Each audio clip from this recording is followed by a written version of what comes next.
Hello and welcome everybody to another episode of Books and Bytes. Today we're going on a deep dive into Rationality, From AI to Zombies, by Eliezer Yudkowsky. Oh yeah, this one's a classic. It's a pretty dense book. It is, but it's packed with insights about how to think better. Exactly. It's not just some light reading. It really makes you think. It's kind of like a mental workout, but for rationality. I like that analogy. Yeah. So for our listeners who haven't read the book yet, can you give us a quick overview? What's it all about? Sure. So basically, Yudkowsky explores what it truly means to think rationally. He uses all these thought experiments and clear explanations to help us understand how to make better decisions, overcome our biases, and see the world more clearly. And he covers a wide range of topics. Yeah, definitely. Everything from Bayesian reasoning and cognitive biases to the map versus the territory, and even the nature of truth and belief. So it's like a comprehensive guide to thinking better. Pretty much. He doesn't just tell us what to think, but he gives us the tools to think for ourselves. I like that. It's about empowering us to become more rational thinkers. Exactly. Now, one of the things that makes this book so unique is that Yudkowsky starts by challenging some of our most fundamental assumptions about rationality. Oh yeah, like in the first chapter, The Simple Math of Evolution, where he uses that thought experiment about the gophers. Yes, that's a great example. He shows how behaviors that seem irrational on the surface can actually be evolutionarily advantageous. It really sets the stage for the whole book because it forces us to question our initial judgments about what's rational and what's not. Exactly. We tend to think of evolution as this optimizing force, but Yudkowsky points out that it's more about what works, not necessarily what's optimal in a purely logical sense. It's about survival and reproduction, not necessarily perfect rationality. Right. And that leads perfectly into the next chapter where he introduces Bayesian reasoning. The Bayesian conspiracy. That's the one. And he uses that simple story of a shepherd and a magical bucket to illustrate how we should update our beliefs based on evidence. That story is so memorable, I still think about it sometimes. Me too. It really drives home the point that our beliefs should change as we get new information. So it's not about being absolutely certain, but about adjusting our confidence level based on the evidence we have. Exactly. And this is where Bayes' theorem comes in, which is a mathematical formula for updating beliefs. Yudkowsky does a fantastic job of explaining it in a way that's accessible, even if you're not a math whiz. It's really about how to think about probabilities in a more rigorous way. And it has all sorts of practical applications, from medical diagnosis to evaluating scientific evidence. It's one of those concepts that once you understand it, you start seeing it everywhere. It's like a whole new way of looking at the world. I remember when I first learned about Bayesian reasoning, it was like a light bulb went off in my head. It's a powerful tool for making better decisions.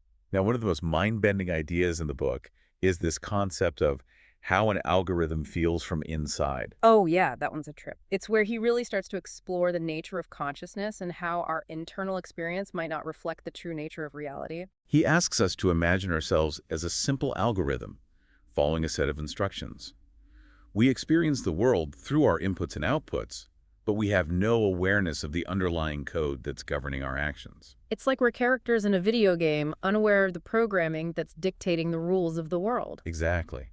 And it makes you wonder, how much of what we perceive is actually real and how much is just a product of the way our brains are wired? It's a deep question, and it leads to some pretty unsettling possibilities. Like the thought experiment, where he asks us to imagine how we'd react if we discovered overwhelming evidence that 2 + 2 = 3. That one's a real head-scratcher. It challenges our most basic assumptions about the nature of reality. It shows us that even our most cherished beliefs could be wrong. It's a humbling thought for sure. But it's also liberating in a way, because it opens up the possibility that there's so much more to learn and discover than we currently realize. And that brings us to another key concept, Solomon induction. Which is basically about trying to understand the underlying processes that generate the data we observe, not just taking things at face value.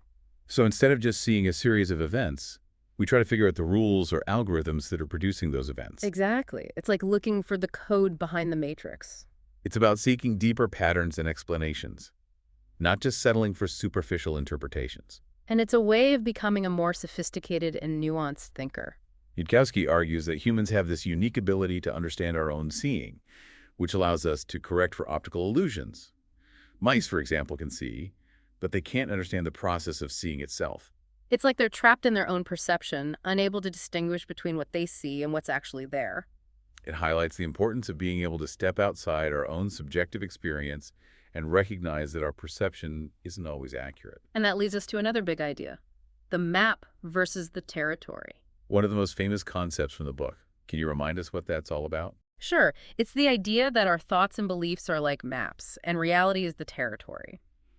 The map is a representation of the territory, but it's not the territory itself. And sometimes we confuse the map for the territory. All the time. We mistake our beliefs for reality, and that can lead to all sorts of problems. He uses that vivid example about blagues and rubes. Where people categorize objects based on their appearance, calling them blagues or rubes, but then they discover that the true distinction is based on their internal composition, whether they contain vanadium or palladium.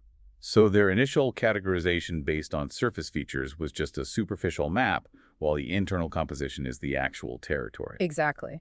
And mistaking the map for the territory can lead to misunderstandings, arguments, and even conflict. It's like arguing about whether a tomato is a fruit or a vegetable without first defining what those terms mean. We might think we're talking about the same thing, but we're actually using different maps. And that can lead to a lot of wasted time and energy. Not to mention frustration and confusion. He also points out the dangers of confusing different levels of description. For example, describing a 747 airplane as a collection of metal parts is technically accurate, but it doesn't capture its complexity or function. Right. It's like the difference between describing the pixels on a screen and the image they create. Both are true, but they operate on different levels of meaning. It's about understanding that there are different ways of describing the same thing and that we need to be careful about which level of description is appropriate for the situation. It's all about context. And this leads us to the nature of truth and belief, which is where things start to get really philosophical. Ooh, I love a good philosophical discussion. Me too. It's where things get really deep. So what does Yudkowsky have to say about truth and belief? Well, he argues that a lot of confusion arises from what he calls qualitative confusion, which is essentially mistaking one type of thing for another. Like what? Like confusing our subjective experience with objective reality. For example, we might mistake our feelings for facts or our intuitions for knowledge. It's like assuming that because something feels true to us, it must be objectively true. Exactly. And he argues that this can lead to all sorts of problems because our intuitions are often flawed and unreliable. So we can't just trust our gut feelings all the time. No. We need to be more critical and discerning. He uses that thought experiment, the zombie argument, to illustrate this point. Oh, yeah, the zombies, that one's a classic. It asks us to imagine a world that's physically identical to ours, but where no one is conscious. They act and behave just like us, but they don't have any inner experience. It's like they're biological robots going through the motions, but without any subjective awareness. It's a really creepy thought. It is. Yeah. But it's meant to highlight the gap between physical processes and subjective experience. So if such a world is possible, then consciousness must be something more than just the physical workings of the brain. It's a mind-bending concept. It challenges our assumptions about the nature of reality, about what it means to be human, and about the relationship between mind and matter. It's one of the most thought-provoking sections of the book. It really gets you thinking about the big questions. So we've covered a lot of ground already, from Bayesian reasoning to the map versus the territory to the nature of truth and belief. Where do we go from here? Well, from here, Yudkowsky dives into some of the most common cognitive biases that prevent us from thinking rationally. Ah, yes. The mind killers. Exactly.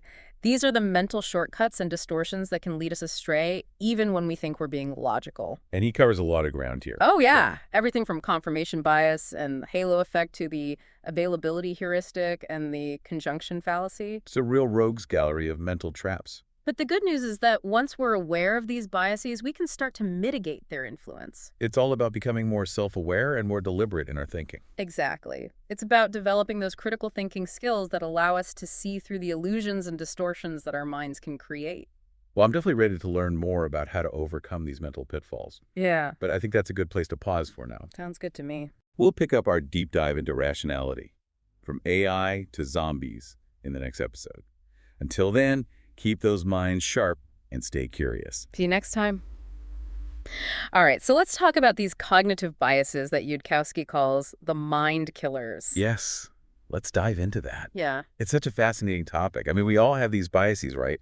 Whether we're aware of them or not. Absolutely. They're like these little mental shortcuts that our brains use to make sense of the world, but sometimes those shortcuts lead us astray. And they can be really sneaky about it, too. Oh, yeah.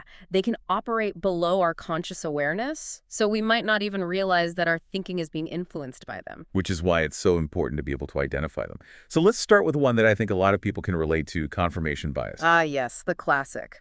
That's our tendency to favor information that confirms what we already believe while ignoring or downplaying evidence that contradicts our views. It's like having blinders on, right? We only see what we want to see. Pretty much. And it's one of the most pervasive biases out there. It affects everything from our political beliefs to our personal relationships. It's like when you're arguing with someone and you just cherry pick the evidence that supports your point while ignoring everything they say.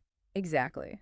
And it can be really hard to break out of that pattern. Yeah. Because we're naturally drawn to information that makes us feel good and confirms our existing worldview. It's like we're seeking validation rather than truth. And social media has made this even worse because now we can curate our own little echo chambers where we're only exposed to information that reinforces our beliefs. It's a real challenge. Yeah.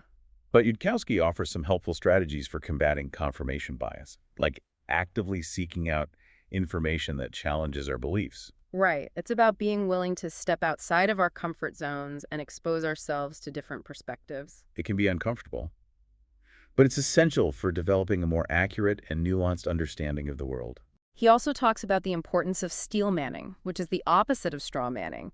Instead of trying to create the weakest possible version of your opponent's argument, you try to create the strongest possible version. It's about engaging with their ideas in good faith, trying to understand their perspective even if you disagree with it. And it's a great way to learn and grow because it forces you to think critically about your own beliefs and to consider alternative viewpoints. So it's not just about winning arguments. It's about having productive conversations that help us all get closer to the truth. Exactly. Now, another bias that Yudkowsky discusses is the halo effect, which is our tendency to let our overall impression of someone influence our judgment of their specific traits. So if we like someone, we're more likely to see them as intelligent, kind, and trustworthy, even if we have limited evidence to support those judgments. He uses the example of celebrities. We often admire them for their talent or beauty and then assume they must also be good people even though we don't actually know them personally. And the opposite is true as well. If we dislike someone, we might be more likely to see them as untrustworthy or incompetent, even if their actions don't necessarily warrant those judgments. It's like we're projecting our own feelings onto them rather than seeing them for who they truly are. And this can have real-world consequences, especially when it comes to things like hiring decisions or political endorsements. We might be swayed by superficial factors like likability or appearance, rather than focusing on more relevant criteria like qualifications or policies. It's important to be aware of the halo effect and to try to judge people based on their actions and merits rather than our gut feelings about them. It's about separating our emotional reactions from our rational assessments. Now let's move on to the availability heuristic, which is our tendency to overestimate the likelihood of events that are easily recalled, often because they're vivid or emotionally charged. Like plane crashes. They're relatively rare events, but they're highly publicized and often very dramatic, so they stick in our minds.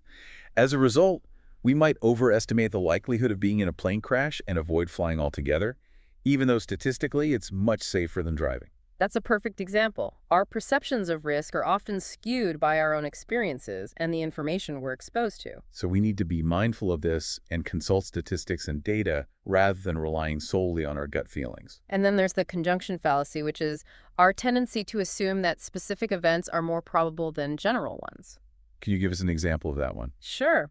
Imagine you're told about Linda, a woman who's described as being very bright and socially conscious. You're then asked to choose which is more probable. 1, Linda is a bank teller, or 2, Linda is a bank teller and active in the feminist movement. Well, based on the description, it seems more likely that she's both a bank teller and active in the feminist movement. That's what most people think. But it's actually a fallacy, because it's impossible for her to be both without also being a bank teller. So option 1 is actually more probable. Ah, I see. So our intuition can sometimes lead us astray. And that's why it's so important to cultivate our ability to think critically and to challenge our own assumptions. Yudkowsky emphasizes the importance of using logic and reason to evaluate claims rather than relying solely on our gut feelings or what seems intuitively true. It's about being more deliberate and systematic in our thinking. Now let's shift gears a bit and talk about one of the more philosophical aspects of the book, Yudkowsky's exploration of the nature of truth and belief. Oh, yes. This is where things get really deep. He argues that a lot of confusion arises from what he calls qualitative confusion, which is essentially mistaking one type of thing for another. Like what? Can you give us some examples? Sure, like confusing our subjective experience with objective reality. For example, we might mistake our feelings for facts or our intuitions for knowledge. It's like assuming that because something feels true to us, it must be objectively true. Exactly. And he argues that this can lead to all sorts of problems because our intuitions are often flawed and unreliable. So we can't just trust our gut feelings all the time. No. We need to be more critical and discerning in our thinking. And one way to do that is to be aware of the distinction between beliefs and facts. Just because you believe something very strongly doesn't make it true. Right. Our beliefs are just mental states, while facts are things that are true regardless of what we believe. Exactly. And it's important to be able to distinguish between the two. Now, one of the most thought-provoking thought experiments Yudkowsky uses to illustrate this point is the zombie argument. Oh, yes. The zombies. Tell us more about that one. So imagine a world that's physically identical to ours, but where no one is conscious. They act and behave exactly like us, but they lack any inner experience. So they're like biological robots going through the motions, but without any subjective awareness. Precisely. And the point of this thought experiment is to highlight the gap between physical processes and subjective experience. If such a world is possible, then consciousness must be something more than just the physical workings of the brain. It's a mind-bending concept that challenges our assumptions about the nature of reality and what it means to be human. It also raises some interesting questions about the nature of truth. If there's no one to experience the world, does truth even exist? Whoa, that's getting pretty deep. Yeah. But I think it's an important question to ponder because it forces us to think about the role of consciousness in our understanding of the world. So to sum up this section on truth and belief, Yudkowsky is urging us to be more critical of our own beliefs, to recognize that they're not always accurate reflections of reality, and to be open to the possibility that we might be wrong. It's about cultivating a healthy dose of skepticism and humility. Now let's move on to another important theme, the idea of living in accordance with our beliefs. This is where things get really practical because it's about bridging the gap between our thoughts and our actions. Exactly. Yudkowsky argues that there's a certain hypocrisy in holding beliefs that we don't actually act on.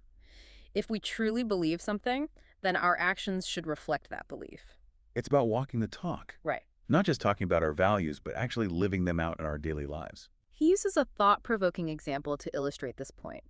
He asks us to consider someone who claims to believe in the importance of charity, but never actually donates any money or time to charitable causes.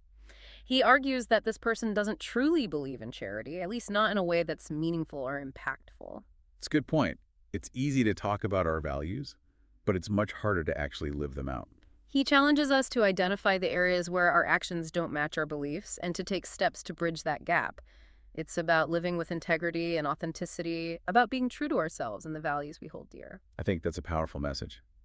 So taking responsibility for our beliefs and making sure that they're reflected in our actions. And it's not always easy, but it's worth striving for. Okay, so we've talked about cognitive biases, the nature of truth and belief, and the importance of living in accordance with our values. What else does Yudkowsky cover in this book? Well, one of the things he emphasizes throughout the book is the importance of developing good habits of mind. He argues that becoming a more rational thinker is an ongoing process, not a destination. It's about cultivating certain mental habits that will help us make better decisions and see the world more clearly. Can you give us some examples of these mental habits? Sure. One of the most important is the habit of questioning our own assumptions. We tend to take a lot of things for granted, but Yudkowsky encourages us to step back and ask ourselves, why do I believe this? What evidence do I have to support this belief? Is there another way of looking at this situation? It's about being more critical and self-reflective. Another important habit is the habit of seeking out diverse perspectives. We all have our own biases and blind spots, so it's important to expose ourselves to different viewpoints, to read books and articles that challenge our thinking, to talk to people who disagree with us. It's about expanding our horizons and getting out of our own little echo chambers. And finally, he emphasizes the habit of being willing to change our minds. A lot of people see changing their mind as a sign of weakness, but Yudkowsky argues that it's actually a sign of strength. It means that we're open to new evidence and that we're willing to adjust our beliefs when presented with compelling arguments. It's about being intellectually humble and recognizing that we don't have all the answers. And it's about embracing the process of learning and growth, even if it means admitting that we were wrong before. So to sum it all up, Yudkowsky's book is a call to action.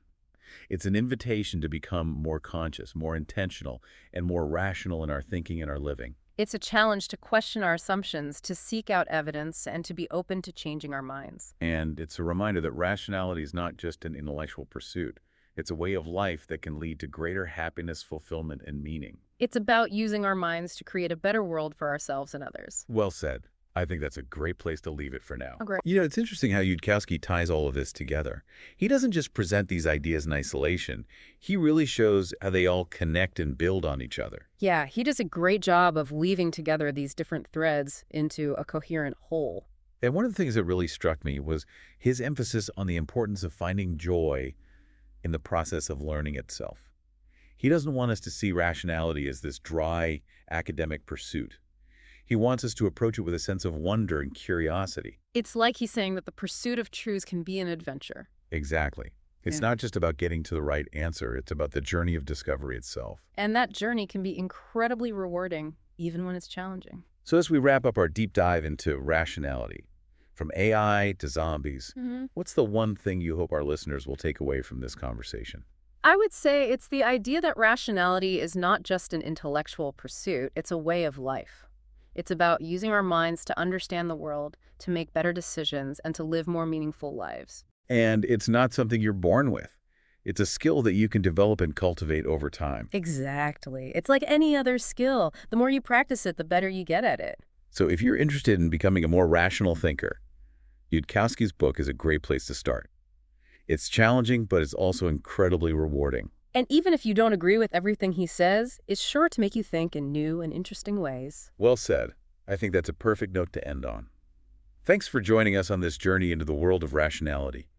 We hope you've enjoyed it. It's been a pleasure. And to our listeners, if you're looking for a book that will challenge your thinking, expand your mind, and inspire you to live a more rational and meaningful life, we highly recommend checking out Rationality, From AI to Zombies by Eliezer Yudkowsky. Until next time, keep exploring, keep learning, and keep seeking the truth.